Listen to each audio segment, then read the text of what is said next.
السلام علیکم ورحمۃ اللہ وبرکاتہ۔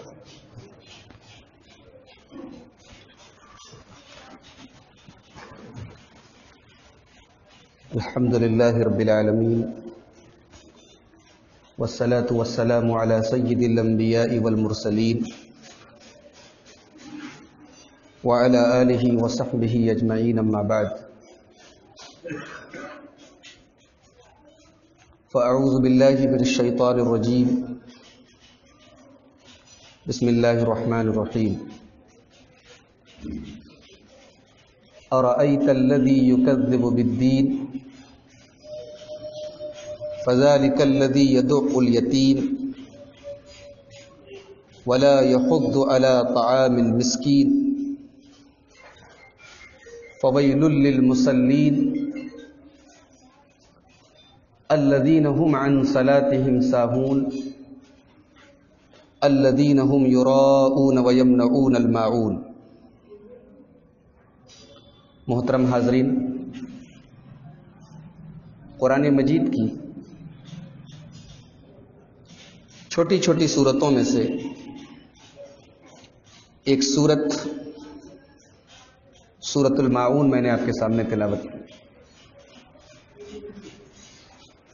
قرآن کی 114 سورتوں میں یہ 107 نمبر کی سورت ہے۔ اس کے اندر 7 آیتیں ہیں۔ اکثر مفسرین کے مطابق یہ سورت مکی ہے، مکہ میں نازل ہے۔ آئیے پہلے اس سورت کریمہ کا ترجمہ دیکھ لیتے ہیں۔ ارأیت الذی یکذب بالدین،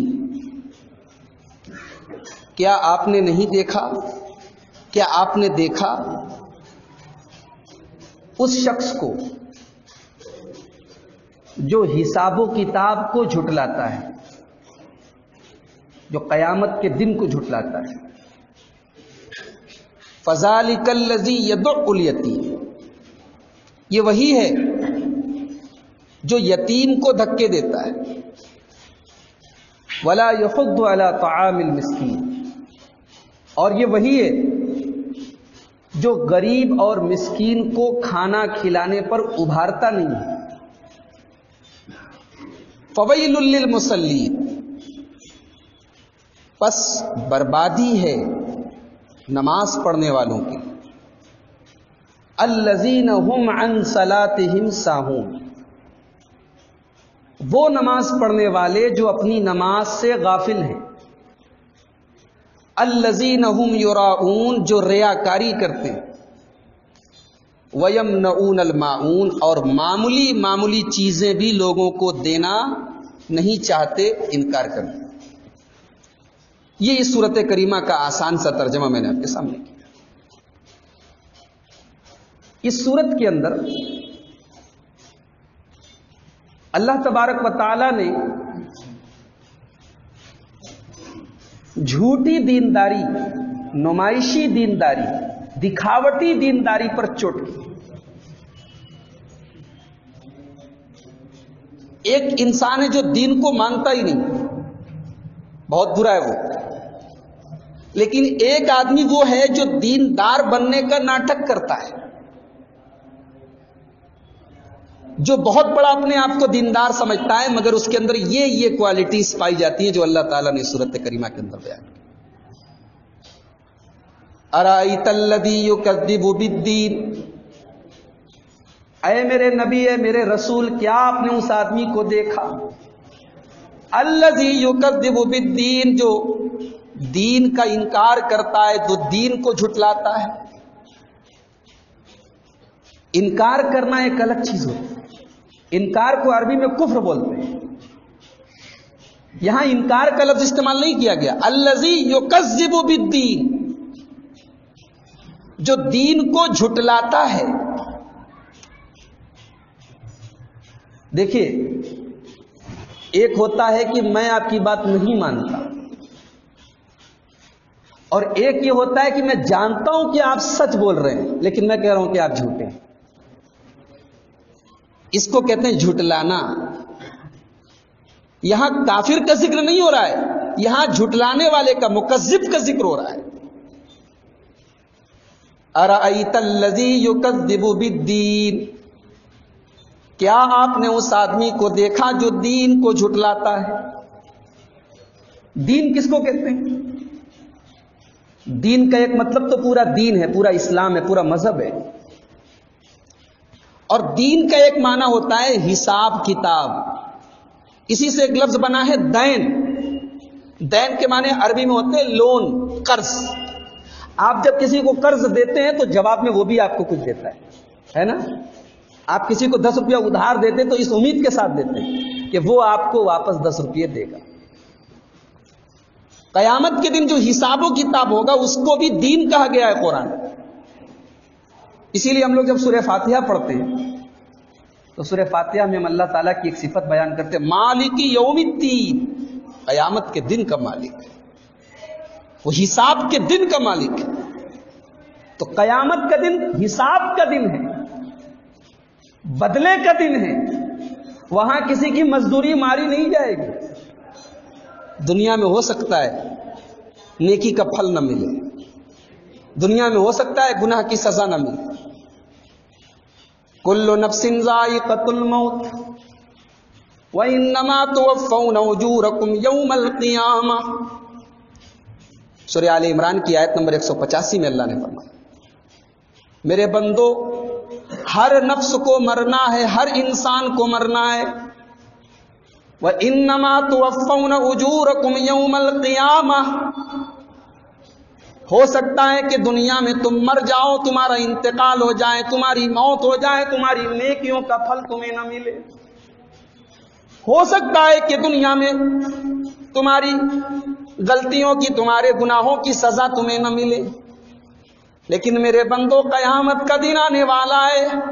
وَإِنَّمَا تُوَفَّوْنَ أُجُورَكُمْ يَوْمَ الْقِيَامَةِ. قیامت کے دن تمہارے ایک ایک عمل کا تمہیں پورا پورا بدلہ دے دیا جائے گا. فَمَن يَعْمَلْ مِثْقَالَ ذَرَّةٍ خَيْرًا يَرَهُ. ایک ذرہ برابر بھی تم نے نیکی کا کام کیا ہوگا وہ بھی تم دیکھ لو گے. وَمَن يَعْمَلْ مِثْقَالَ ذَرَّةٍ شَرًّا يَرَهُ. تو قیامت یہ یوم الدین ہے، حساب کا دن. تو یہاں پر اللہ تعالیٰ کہہ رہا ہے کہ اے نبی، کیا آپ نے دیکھا اس آدمی کو جو حساب کو نہیں مانتا، جو قیامت کو نہیں مانتا، جو بدلے کا انکار کرتا ہے؟ کون ہے وہ آدمی؟ فَذَلِكَ الَّذِي يَدُعُّ الْيَتِيمَ. یہ وہ آدمی ہے جو یتیم کو دھکے دیتا ہے، جو یتیم کے اوپر ظلم کرتا ہے، جو یتیم کا حق دباتا ہے. یتیم کون ہے؟ ہم لوگ عام طور سے سمجھتے ہیں کہ یتیم وہ ہے جس کے ماں باپ کا انتقال ہو جائے. تو پہلی غلط فہمی تو یہ دور کر لیجئے کہ ماں مر جائے تو یتیم نہیں، بچہ یتیم نہیں ہوتا ہے. ماں کے مرنے پر بے سہارا ہوتا ہے، لیکن اصل جو یتیم کہتے ہیں عربی زبان میں اس بچے کو جس کا باپ مر جائے. اور کب مرے؟ بالغ ہونے کے پہلے. شریعت کی نظر میں آدمی بالغ کب ہوتا ہے؟ مرد کو اگر داڑھی وغیرہ کے بال نکل جائیں یا شرمگاہ کے زیر ناف بال نکل جائیں تو بالغ ہو جاتا ہے. عورت کو اگر مینسس شروع ہو جائیں، ایام شروع ہو جائیں تو بالغ مانی جاتی ہے. عمر کے اعتبار سے کہا جاتا ہے مرد کے بارے میں کہ 15 سال کا عام طور سے لڑکا ہو جائے تو بالغ ہو جاتا ہے. اس کا مطلب یہ ہوا کہ اس کے بعد اگر کسی کا باپ مر جائے تو شریعت کی نظر میں وہ یتیم نہیں ہے. یتیم کی ڈیفینیشن اس کے اوپر سیٹ نہیں ہوتی. یتیم وہ بچہ ہے جو ابھی بالغ نہیں ہے، اس کا باپ مر گیا. یہ سماج کا بڑا کمزور طبقہ ہے. باپ جو ہوتا ہے نا وہ صرف کھلاتا نہیں ہے، وہ صرف بچے کی تربیت نہیں کرتا ہے، بچے کا بہت بڑا سپورٹ ہوتا ہے۔ باپ کا سایہ اٹھتا ہے، لوگ یتیموں کے ساتھ بڑا ظلم کرتے ہیں، زمین و جائیداد سے محروم کر دیتے ہیں۔ یتیم بچے اکثر پڑھ نہیں پاتے، بگڑ جاتے، کوئی گارجین نہیں، کوئی نگرانی کرنے والا نہیں۔ باپ فائنینشیل سپورٹ تو کرتا ہی ہے بہت بڑا، ایک کہتے ہیں نا باپ ایک دیوار ہوتا ہے جس کے سائے میں اولاد زندگی گزارتی ہے۔ باپ کتنی بڑی نعمت ہے، اس کا احساس ایک یتیم سے پوچھو۔ یہ سماج کا بڑا کمزور طبقہ ہے، اور ہمارا دین صرف روزہ نماز کی تعلیم دینے ہمیں نہیں آیا ہے، ہمارا دین ہمیں کمزوروں اور بیچاروں اور دبے کچلے لوگوں کو ان کا حق دینے کے لیے بھی ہمارا دین آیا ہے۔ اسی لیے یتیم کے حقوق پر بہت زور دیا گیا اسلام میں۔ اکثر آپ دیکھیں یتیم کوئی بچہ ہو جاتا ہے، اس کے چچا لوگ، اس کے بڑے ابا لوگ بڑی ناانصافی کرتے ہیں۔ عرب میں زمانے جاہلیت میں دستور تھا، یتیم بچیاں ہو جاتی تو ان کی شادی نہیں کرتے تھے، یہ خود شادی کر لیتے تھے کہ ان کی جائیداد ہم کو مل جائے۔ یتیم کے ساتھ بڑی ناانصافیاں ہوتی تھی، تب بھی ہوتی تھی، آج بھی ہوتی ہے۔ اسی لیے قرآن میں آپ دیکھیں بار بار یتیم کا ذکر کیا گیا ہے۔ ان الذین یاکلون اموال الیتامی انما یاکلون فی بطونہم نارا، اللہ نے فرمایا جو یتیم کا مال کھاتے ہیں وہ حقیقت میں اپنے پیٹ میں جہنم کی آگ بھر رہے ہیں۔ اللہ کے پیارے نبی صلی اللہ علیہ وسلم فرماتے ہیں، بخاری کی روایت آنا وکافل الیتیم کہا کذا، اللہ کے پیارے نبی اپنی دونوں انگلیوں سے اشارہ کر کے فرماتے ہیں، میں اور یتیم کی پرورش کرنے والا، یتیم کے سر پر ہاتھ پھیرنے والا، یتیم کا ساتھ دینے والا قیامت کے دن اس طریقے سے آئیں گے یا جنت میں اس طریقے سے رہیں گے۔ آپ نے ان دونوں انگلیوں کو اشارہ کر کے فرمایا جیسے یہ دونوں انگلیاں ایک دوسرے سے سٹی ہوئی ہیں، یتیم کی کفالت کرنے والا، یتیم کو پالنے والا قیامت کے دن یا جنت میں میرے ساتھ اس طریقے سے آئے گا۔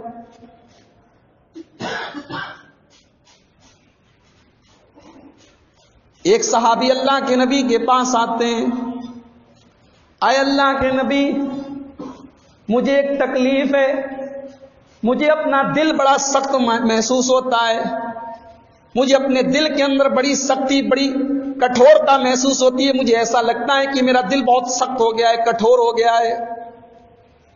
نبی اکرم صلی اللہ علیہ وسلم سے سوال کر رہے ہیں صحابی کے، اللہ کے نبی دل کی سختی کو دور کرنے کا کوئی علاج بتا دیجئے، کوئی طریقہ بتا دیجئے۔ اللہ کے نبی فرماتے ہیں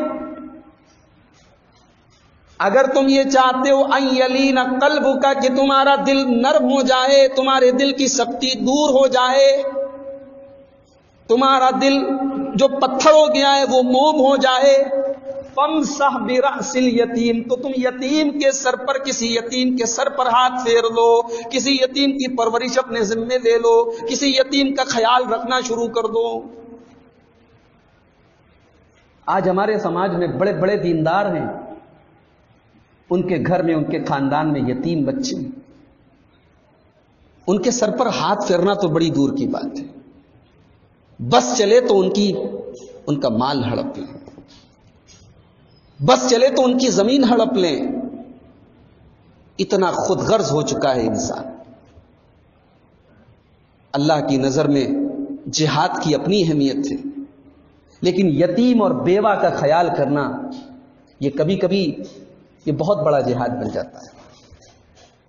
بخاری کی روایت اللہ کے نبی فرماتے ہیں السائی علی الارملتی، بیوہ کے لیے، بیوہ عورت کے لیے کوشش کرنے والا، یتیم بچے کے لیے بھاگ دوڑ کرنے والا، السائی علی الارملتی والمسکین، کسی مسکین کی ضرورتوں کو پورا کرنے والا، کل مجاہد فی سبیل اللہ، اس کا مقام بھی اللہ کی نظر میں مجاہد سے کم نہیں ہے، اللہ کی راہ میں جہاد کرنے والے سے کم نہیں ہے، اللہ کی راہ میں قربانی دینے والے سے کم نہیں ہے۔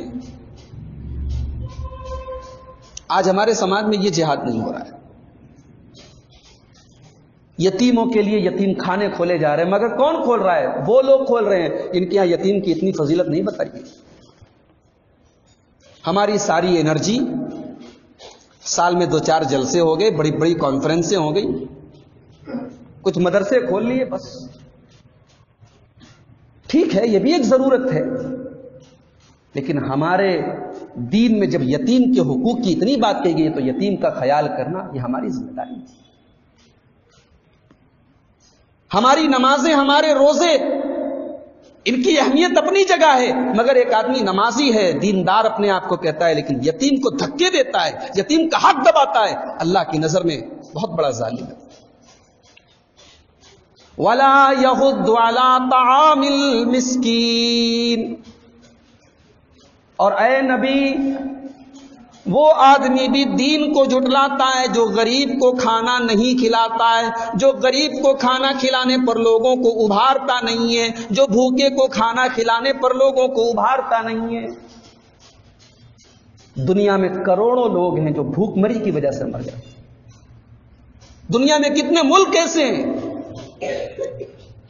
جہاں کے لوگوں کو ایک ٹائم کا کھانا دستیاب نہیں، اور دنیا میں ہزاروں لاکھوں ایسے لوگ ہیں جن کے یہاں کئی ٹن کھانا پھینکا جاتا ہے کچرے کے ڈبے میں.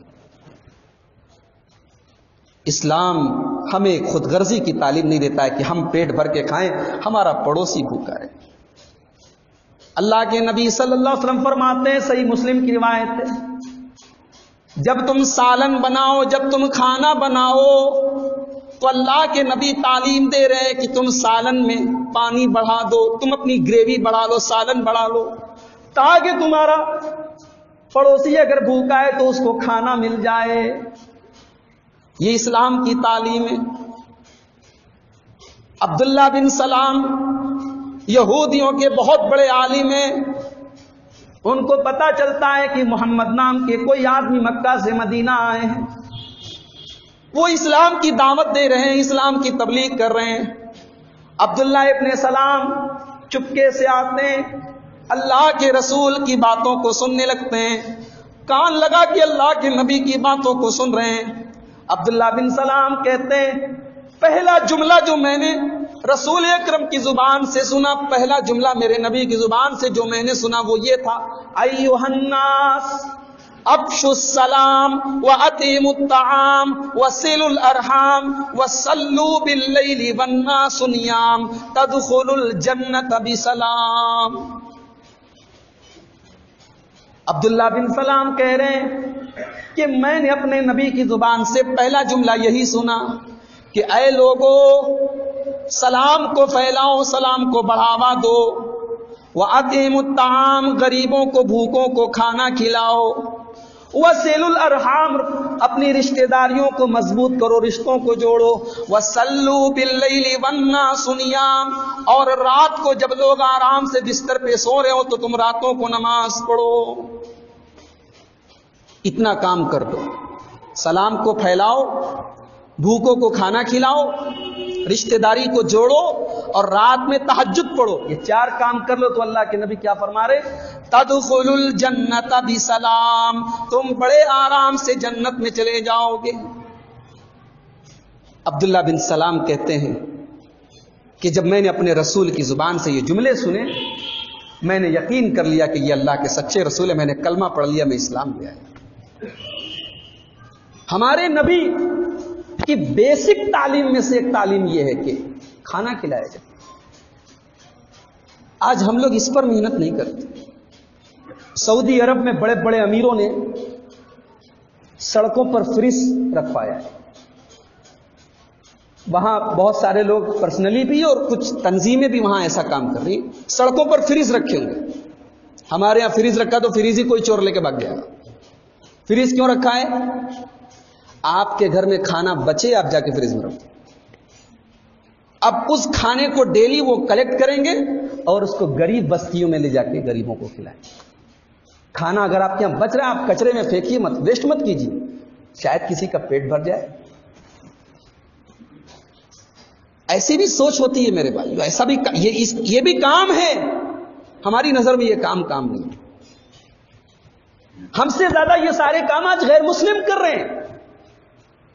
اور ایک بات اور یاد رکھیے، اسلام نے بھوکے کو کھانا کھلانے کو کہا ہے، چاہے بھوکا مسلمان ہو چاہے غیر مسلم. آج میں نے دیکھا ہے بہت سارے شہروں میں لنگر لگ رہے ہیں، بھنڈارے لگے ہوئے ہیں، لوگ کھانا کھا رہے ہیں. جس دھرم کے لوگ وہ بھنڈارا لگائے اس دھرم کے لوگ بھی کھا رہے ہیں، دوسرے دھرم کے لوگ بھی کھا رہے ہیں. جو کام ہمارا تھا وہ آج دوسرے کر رہے ہیں. بھوکوں کو کھانا کھلانا، ننگوں کو کپڑا پہنانا، یہ ایک مسلمان کا کام تھا. اس کو خدمت خلق بولتے ہیں، اس کو پبلک سروس بولتے ہیں، اس کو جنتا سیوا بولتے ہیں، اس کو چیریٹی بولتے ہیں، اس کو نیکی بولتے ہیں. یہ ہمارے نام اعمال میں سے نکل گیا. اللہ تعالیٰ کہہ رہا ہے کہ وہ آدمی دین کو مانتا ہی نہیں جو بھوکوں کو کھانا نہ کھلائے. ہم نے سنا ہے اپنے بزرگوں سے، اللہ عالم، مولانا ابو القاسم صاحب بنارسی ہمارے بنارس کے عالم تھے. ان کے بارے میں لوگ بتاتے ہیں کہ دوپہر میں اکیلے کبھی کھانا نہیں کھاتے. ایسا تو نہیں بہت کروڑ پتی آدمی تھے، بڑے پیسے والے تھے، عالم تھے، بخاری پڑھاتے تھے، حدیث پڑھاتے تھے، مدرس تھے، لیکن دوپہر کا کھانا کبھی اکیلے نہیں کھاتے تھے. دروازہ کھلا رہتا تھا، جو بھی نظر آ گیا، جان کا، پہچان کا، پڑوسی، رشتہ دار، بٹھا کے ساتھ میں کھانا کھلاتے. آج ہمارے بزنس بڑے بڑے ہو گئے، اس زمانے کے حساب سے ہمارے مکان بڑے بڑے ہو گئے، لیکن دل بہت چھوٹا ہو گیا. آج کوئی مہمان آ جائے تو عورتوں کے ماتھے پہ سلوٹ آ جاتی. یہ کہاں سے مصیبت آ گئی؟ آج روٹیاں ناپ کے بنتی ہیں، آج سالن تول کے بنتا ہے. کیا مجال کہ کوئی ایک آدمی اگر آ جائے تو اس کے کھانے کا انتظام ہو جائے؟ جب ہماری سوچ بدل گئی تو برکت بھی ختم ہو گئی. ولا یحض علی طعام المسکین، غریب کو کھانا نہیں کھلاتا. دیندار کہتا ہے اپنے آپ کو اور غریب کو کھانا نہیں کھلاتا، بھوکے کو کھانا نہیں کھلاتا ہے. ہمارے یہاں زکوٰۃ نکلتی ہے رمضان میں، لیکن آپ اگر غور کریں گے آپ کے محلے میں بہت سارے ایسے لوگ ملیں گے جن کے گھروں میں چھوٹے چھوٹے بچے بیچارے کھانے کو ترستے ہیں. میں نے بہت سارے شہروں میں دیکھا، حیدرآباد میں دیکھا، ساؤتھ وغیرہ میں کئی علاقوں میں دیکھا کہ زکوٰۃ کا ایک بیت المال قائم کیا ہے جماعت کے لوگوں نے، اور باقاعدہ جماعت کا آدمی نگرانی کرتا ہے، دیکھتا ہے اگر کوئی غریب فیملی ہے اس غریب فیملی کو ہر مہینے راشن پہنچایا جاتا ہے. یہ بھی ہماری ذمہ داری ہے میرے بھائیو، یہ بھی ہمارا کام ہے، یہ بھی ہماری ڈیوٹی ہے. مگر آج اس کام کو کوئی کام نہیں سمجھتا. کتنی خبریں ملتی ہیں کہ غربت کی وجہ سے، بھوک مری کی وجہ سے لوگ اپنے بچوں کو بیچ دیتے ہیں، اپنی بیٹیوں کو بیچ دیتے ہیں. میرے ساتھ رہے گی تو مر جائے گی، میرے ساتھ رہے گا تو مر جائے گا، کہیں اور جائے گا تو کچھ کھانے کو تو نہیں. انسان کو جب بھوک لگتی اور کھانے کو کچھ نہ ملے، انسان کا دماغ کام نہیں کرتا ہے. سب سے بڑی آگ بولتے نا پیٹ کی آگ ہوتی ہے. اسلام نے اس بھوک کی آگ کو مٹانے کا حکم دیا ہے. اسلام ہمیں یہ تعلیم نے، ہم تو مرغ مسلم کھائیں اور ہمارا پڑوسی، ہمارا رشتہ دار، ہمارے محلے کا آدمی غریب مرے. ولا یحض علی طعام المسکین، غریب کو کھانا نہیں کھلاتے. فویل للمصلین، ویل ہے بربادی ہے. ویل کا ایک معنی بربادی ہے، اور ویل جہنم کی ایک وادی کا نام بھی ہے. فویل للمصلین، ویل ہے، بربادی ہے جہنم نمازیوں کے لیے. نمازیوں کے لیے بربادی. نماز تو دین کا ستون ہے، نماز ہے تو دین ہے، نماز نہیں تو دین نہیں، اور نمازی کے لیے بربادی ہے. الذین هم عن صلاتهم ساہون، بربادی ہے ان نمازیوں کے لیے جو نماز سے غافل ہیں، جو نماز کو بھولے ہوئے ہیں. کیا مطلب؟ اس کا مطلب یہ ہوا نماز تو پڑھ رہے ہیں مگر منافق والی نماز پڑھ رہے ہیں. منافق والی نماز کیسی ہوتی ہے؟ بخاری کی روایت ہے، اللہ کے پیارے نبی فرماتے ہیں تلک صلاۃ المنافق، یہ منافق کی نماز ہے. عصر کی اذان ہو چکی ہے، جماعت ہو چکی ہے، لیکن ابھی اس نے عصر کی نماز نہیں پڑھی ہے. یہ انتظار کر رہا ہے یہاں تک کہ سورج اور ڈھل رہا ہے اور شام ہوتی چلی جا رہی ہے، مغرب کا ٹائم قریب ہو رہا ہے. حتی اذا کانت بین قرنی الشیطان، یہاں تک کہ سورج جب شیطان کے دونوں سینگوں کے بیچ چلا جاتا ہے، یعنی آسمان میں پیلا پنا جاتا ہے، عصر کی نماز اس ٹائم مکروہ ہو جاتی ہے. عصر کا ٹائم ختم، اب اس ٹائم کوئی پڑھے گا تو غلط ٹائم ہے، وہ عصر پڑھ. اب اس ٹائم یہ اٹھتا ہے، فنقرا، تو کوے کی طرح 4 کھونگ مار کے چلا جاتا ہے. غور کریں آپ، نماز پڑھتا ہے لیکن آن ٹائم نہیں پڑھتا ہے. نماز پڑھتا ہے لیکن جیسے ہمارے رسول اکرم صلی اللہ علیہ وسلم نے پڑھنے کا حکم دیا ہے، اس اطمینان کے ساتھ، اس سکون کے ساتھ، اس خشوع اور خضوع کے ساتھ نہیں پڑھتا ہے. اس کے بارے میں کہا جا رہا ہے کہ بربادی. اور جو نہیں پڑھتا ہے اس کا کیا حال ہے؟ پڑھ رہا ہے، کنڈیشن پوری نہیں ہو رہی، شرائط پوری نہیں ہو رہی، اور جو پڑھتا ہی نہیں اس کا کیا حال ہوگا؟ الذین هم عن صلاتهم ساہون، نمازیوں کے لیے بربادی ہے. کون سے نمازی؟ الذین هم عن صلاتهم ساہون، جو اپنی نماز سے غافل ہیں. نماز سے غافل کا ایک مطلب اور بھی ہے، نماز تو پڑھ رہے لیکن دل کہیں ہے، دماغ کہیں ہے، فکر کہیں ہے، توجہ کہیں، نماز کی طرف کنسنٹریٹ نہیں. بظاہر تو نماز پڑھ رہا ہے، رکوع بھی کر رہا ہے، سجدہ بھی کر رہا ہے، لیکن اس کا دماغ کہیں اور چل رہا ہے. ایک تو ہوتا ہے کہ شیطان بھی نماز میں ہمارا خیال بھٹکاتا ہے. حضرت عائشہ نے اللہ کے رسول سے پوچھا کہ اللہ کے رسول، یہ نماز میں خیال ادھر ادھر کیسے چلا جاتا ہے؟ آپ نے فرمایا ہوا اختلاس یقتلسہ الشیطان من صلاۃ. نماز کے اندر ادھر ادھر خیال چلا جائے تو سمجھ جاؤ کہ شیطان اپنا کام کر رہا ہے. شیطان ہماری نماز میں سے چرا رہا ہے، چوری کر رہا ہے. تو ایک تو شیطان لگا ہوا ہے، کبھی کبھار چلا گیا، دماغ الگ ہے.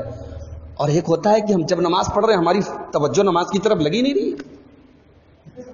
تو یہ ہے الذین هم عن صلاتهم ساہون، نماز میں غافل ہیں.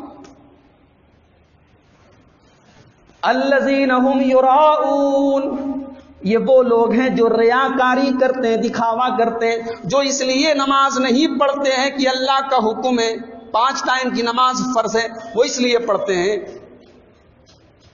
لوگوں کو دکھانا مقصد ہے. اسلام میں ریاکاری شرک کے بعد اس کو شرک کی ہی ایک قسم کہا گیا ہے. اللہ کے پیارے نبی اپنے صحابہ سے کہتے ہیں ان اخوف ما اخاف علیکم الشرک الاصغر. مسند احمد کی روایت ہے، اے میرے صحابہ، میں سب سے زیادہ اگر کسی بات سے ڈرتا ہوں تو شرک اصغر سے ڈرتا ہوں، چھوٹے والے شرک سے ڈرتا ہوں. صحابہ نے پوچھا اے اللہ کے نبی یہ شرک اصغر کیا ہوتا ہے؟ آپ نے فرمایا الریا، ریاکاری ہوتی ہے، دکھاوا ہوتا ہے.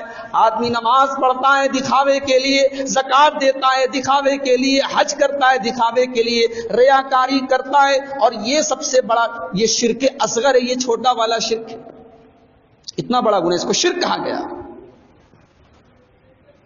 بخاری شریف کی روایت ہے، اللہ کے نبی فرماتے ہیں من سمع اللہ بہ، جو دوسروں کو سنانے کے لیے اپنا کام، نیکی کا کام کرے گا، اللہ سنوا دے گا. کیا مطلب؟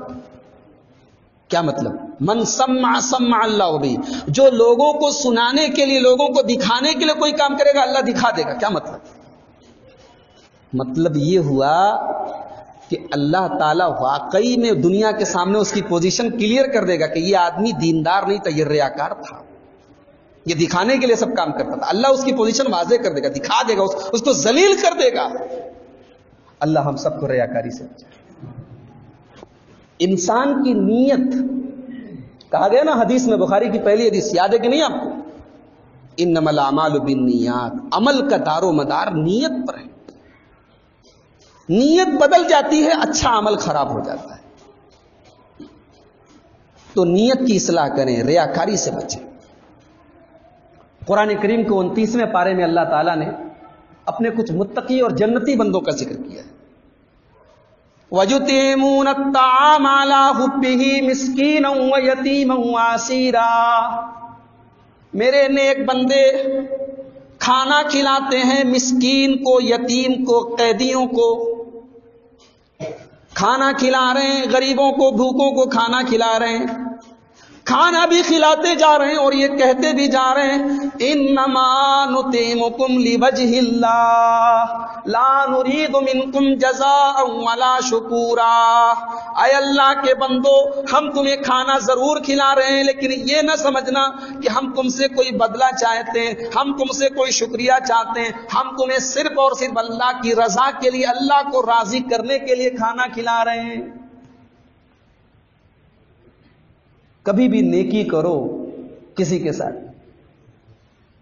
صرف نیت یہ کر لو کہ اللہ ہمیں بدلہ دے گا، تو وہ نیکی آپ کے حق میں آخرت میں کام دے گی۔ اور جہاں نیکی کا یہ مقصد ہوگا کہ میں نے اس کے ساتھ نیکی کی، اب یہ بھی بدلے میں میرے ساتھ نیکی کرے، تو بس دنیا تک اس کا معاملہ رہے گا، اوپر اس کا ثواب ملنے والا ہے۔ اللہ فرما رہا ہے کہ ایسے نمازیوں کے لیے بربادی ہے، الذین هم عن صلاتهم ساہون، جو نماز سے غافل ہیں، والذین هم یراؤون، اور جو ریاکاری کرتے ہیں۔ اسی لیے اللہ تعالی سورہ نساء کے اندر جب منافقوں کا ذکر کرتا ہے تو منافقوں کے بارے میں کہتا ہے وَإِذَا قَامُوا إِلَى الصَّلَاةِ قَامُوا كُسَالَىٰ، یہ منافق لوگ جب نماز کے لیے کھڑے ہوتے ہیں تو بڑی مشکل سے، بڑی سستی کے ساتھ، بڑی کاہلی کے ساتھ کھڑے ہوتے ہیں۔ اس سے ایک بات یہ معلوم ہوئی کہ نبی کے زمانے میں منافق کو بھی نماز پڑھنا پڑتا تھا۔ اگر اس کو یہ دکھانا ہے کہ میں مسلمان ہوں تو نماز پڑھنا ہے، کوئی چارہ نہیں۔ آج کتنے لوگ ہیں نماز سے جمعہ کو آگے تو آگے، اللہ تعالیٰ کہہ رہا ہے کہ نہیں، یہ منافق ہے جو نماز پڑھتا ہے لیکن بڑی مشکل سے پڑھتا ہے۔ وَإِذَا قَامُوا إِلَى الصَّلَاةِ قَامُوا كُسَالَىٰ، بڑی مشکل سے پڑھتا ہے۔ يُرَاؤُونَ النَّاسَ، لوگوں کو دکھاتا ہے، وَلَا يَذْكُرُونَ اللَّهَ إِلَّا قَلِيلًا، اور اللہ کو بہت کم یاد کرتا ہے۔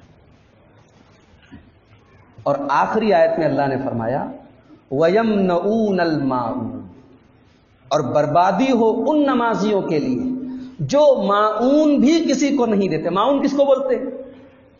عبداللہ ابن مسعود کہتے ہیں معون لوگوں کی ضرورت کی چیز کو کہتے ہیں جو عام طور سے لوگ لین دین کرتے ہیں، جیسے بالٹی ہو گئی، چولہا ہو گیا، کلہاڑی ہو گئی، ضرورت کا سامان ہو گیا، ان سب چیزوں کو عربی میں معون بولتے ہیں۔ عبداللہ ابن عباس کہتے ہیں کہ معون کا مطلب متاع البیت، گھر کے اندر استعمال کیا جانے والا چھوٹا چھوٹا سامان، جیسے آج کے زمانے میں نمک ہو گیا، مسالہ ہو گیا، تھوڑا سا تیل ہو گیا۔ انسان اتنا خود غرض، اتنا بخیل، اتنا کنجوس ہو جائے کہ نمک دینے میں بھی اس کو جو ہے سوچے کہ اس کو میں کیوں نمک دوں، اس کو میں کیوں تیل دوں، اس کو میں کیوں فلاں سامان دوں۔ یہ بخیلی اور کنجوسی کا آخری درجہ ہے کہ انسان اتنا گر جائے وَيَمْنَعُونَ الْمَاعُونَ، کہ ضرورت کی چیز بھی کسی کو نہیں۔ تو یہ سورت کریمہ دکھاوٹی دینداری کرنے والوں کے منہ پر تھپڑ مارتی کہ ایک طرف تو آدمی نماز بھی پڑھ رہا ہے دکھاوے کے لیے، نہ تو اپنے مالک کا حق ادا کر رہا ہے نہ مخلوق کا حق ادا کر رہا ہے۔ ایک طرف نماز بھی پڑھ رہا ہے تو ریاکاری کے لیے، اور دوسری طرف لوگوں کو معاون بھی نہیں دے رہا ہے، نمک بھی نہیں دے رہا ہے، ماچس کی ایک تیلی بھی نہیں دے رہا ہے۔ ایسے دکھاوٹی اور بناوٹی دینداروں کے اوپر ویل ہے، بربادی ہے۔ تو یہ سورہ کریمہ ہم کو بنیادی طور پر تین پیغام ہے ہمارے لیے اس سورت کریمہ۔ پہلا پیغام تو یہ ہے کہ دینداری ایک مکمل، جس دین کو ہم مانتے ہیں وہ مکمل دین ہم سے صرف نماز کا مطالبہ نہیں کرتا، اس میں صرف حقوق اللہ نہیں، اس میں حقوق العباد بھی ہے۔ اس میں اگر نماز ہے، روزہ ہے تو زکوٰۃ بھی ہے، اس میں اگر اللہ کا حق ہے تو یتیم کا حق بھی ہے، اس میں اگر اللہ کی بارگاہ میں سجدہ کرنے کا حکم دیا گیا تو بھوکے کو کھانا کھلانے کی تعلیم بھی دی۔ تو یہ سورہ کریمہ پہلا پیغام ہمیں دے رہی ہے کہ اللہ کے حق کے ساتھ ساتھ بندوں کے حقوق کا بھی خیال کرو، یتیم کا خیال کرو، مسکین کا خیال کرو، بھوکوں کو کھانا کھلاؤ۔ یہ بھی دین ہے، اس کے بغیر دین نہیں ہے۔ اور دوسرا پیغام یہ ملا کہ ریاکاری سے اپنے آپ کو بچاؤ. ریاکاری آپ کو برباد کر دے. ایک انسان عمل کرے اور اللہ کے یہاں قبول نہ ہو. ایک آدمی کام نہ کرے اس کو پھل نہ ملے تو چلیے کام ہی نہیں کیا تو پھل کیوں ملے. ایک آدمی کام کرے محنت کرے اور پھل نہ ملے یہ تو اور زیادہ افسوس ہے. نماز پڑھے اور اللہ کے یہاں مار دیا جائے, روزہ رکھے اور منہ پر مار دیا جائے, زکات دے اور اللہ کے یہاں ریجیکٹ کر دیا جائے, نہ قبول کیا جائے. آپ لوگ تو ماشاءاللہ کپڑے کا کاروبار کام کرنے والے ہیں, مال تیار ہو اور نبی کے ریجیکٹ ہو جائے اور تکلیف کی بات ہے. مزدوری بھی دینا ہے, لاگت بھی نکالنے, سب کچھ کرنا اور مال بک نہیں رہا ہے. اللہ تعالیٰ قرآن میں ایسے ہی لوگوں کے بارے میں کہتا ہے قُلْ هَلْ نُنَبِّئُكُمْ بِالْأَخْسَرِينَ أَعْمَالًا. اے نبی آپ کہہ دیجئے کہ کیا میں سب سے زیادہ نقصان اٹھانے والوں کے بارے میں نہ بتا دوں. الَّذِينَ ضَلَّ سَعْيُهُمْ فِي الْحَيَاةِ الدُّنْيَا. سورہ کہف کی آیت ہے. یہ وہ لوگ ہیں کہ دنیا میں بڑا عمل کیا تھا لیکن اللہ کے ہاں منہ پر مار دیا جائے. تو ریاکاری سے ہم بچیں. یہ دوسرا پیغام ہمیں یہ صورت کریمہ. اور تیسرا پیغام خود غرض مت بنو, دوسروں کے حقوق کا خیال بھی کرو. اتنے خود غرض مت بنو کہ ایک نمک بھی کسی کو دینا پڑے تو تم سوچو. یہ بہت خود غرض اور بخیل اور کنجوس لوگوں کی علامت ہے. ہمارا اسلام ہمیں بخیلی اور کنجوسی کی تعلیم نہیں دیتا ہے. مال سے محبت ہوتی ہے انسان کو, لیکن پھر بھی ہمارا دین ہم سے یہی تقاضا کرتا ہے کہ مال کی محبت کے باوجود تمہیں 2.5% زکات کو نکالنا ہے. دنیا کے کسی اور مذہب میں کمپلسری نہیں ہے, لیکن ہمارے دین میں کمپلسری ہے کہ تجھے اپنے مال کا 2.5% نکالنا ہے تاکہ تیرے دل سے مال کی محبت کم ہو. جس کی 1 کروڑ کی آمدنی ہے جب 2.5 لاکھ روپیہ نکالے گا اللہ کی راہ میں تو کنجوس ہوگا, بخیل ہوگا تو اس کا کلیجہ نکل کے باہر آ جائے گا. 2.5 لاکھ میرا جا رہا ہے لیکن تجھے دینا ہے, کمپلسری ہے, تجھے فرض ہے تیرے پر. تو بخیلی اور کنجوسی سے روکا گیا ہے, خود غرضی سے روکا گیا ہے. یہ اس صورت کریمہ کے 3 بنیادی پیغامات ہیں. آئیے ہم اللہ سے دعا کریں اللہ ہمیں ان تینوں چیزوں, ان تینوں تعلیمات, جو 3 پیغام اس صورت کریمہ کے اندر دیے گئے, ان تینوں کو سمجھنے اور ان کے اوپر عمل کرنے کی توفیق عطا فرمائے. اللہ ہمیں مکمل دیندار بنائے, ہمیں بناوٹی, دکھاوٹی, ظاہری دیندار نہ بنائے. اللہ ہمیں حقوق اللہ کے ساتھ ساتھ حقوق العباد کو بھی ادا کرنے کی توفیق عطا فرمائے. رب العالمین ہمیں اپنے اڑوس پڑوس میں, اپنے رشتہ دار میں, اپنے خاندان میں جو ضرورت مند ہوں, ہر اعتبار سے, ضرورت صرف مال سے نہیں ہوتی, کبھی کبھی آپ کو اپنی بات سے, اپنے مورل سپورٹ کے ذریعے بھی آپ کسی کا دکھ کم کر سکتے ہیں. تو اللہ ہمیں اپنے خاندان میں, پڑوس میں, رشتہ داری میں اگر کوئی جس طریقے کا بھی ہم اس کا سپورٹ کر سکتے ہیں, اللہ ہمیں اس کا سپورٹ کرنے کی توفیق عطا فرمائے. رب العالمین ہمارے دلوں میں ریاکاری اگر کہیں کسی کونے میں ہو تو اللہ اس کو نکال دے. اللہ ہمیں اخلاص کی توفیق عطا فرمائے. اللہ ہمیں کوئی نیک عمل کرنے سے پہلے اپنی نیتوں کو پرکھنے کی توفیق عطا فرمائے. رب العالمین ہمیں اپنے نیک بندوں میں شامل کر لے, اپنے محسنین متقین بندوں میں اللہ ہمیں شامل کر لے. اللہ ہمارے یہاں اس پروگرام میں جمع ہونے کو, بیٹھنے کو, آنے کو, جانے کو اللہ تعالیٰ قبول فرما لے. آمین. وآخر دعوانا الحمدللہ رب العالمین.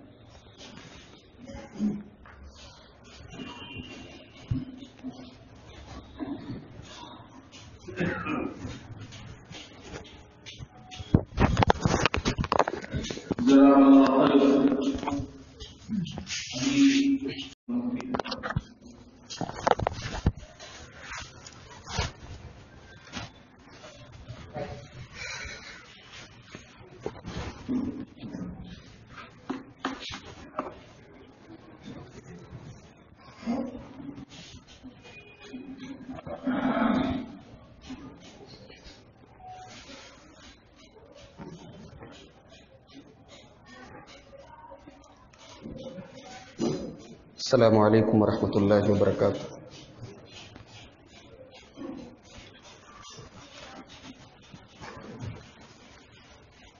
الحمد للہ رب العالمین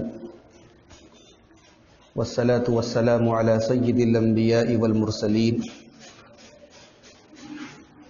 وعلی آلہ وصحبہ اجمعین. اما بعد فاعوذ باللہ من الشیطان الرجیم. بسم اللہ الرحمن الرحیم. ارأیت الذی یکذب بالدین فذلک الذی یدع الیتیم ولا يحض على طعام المسكين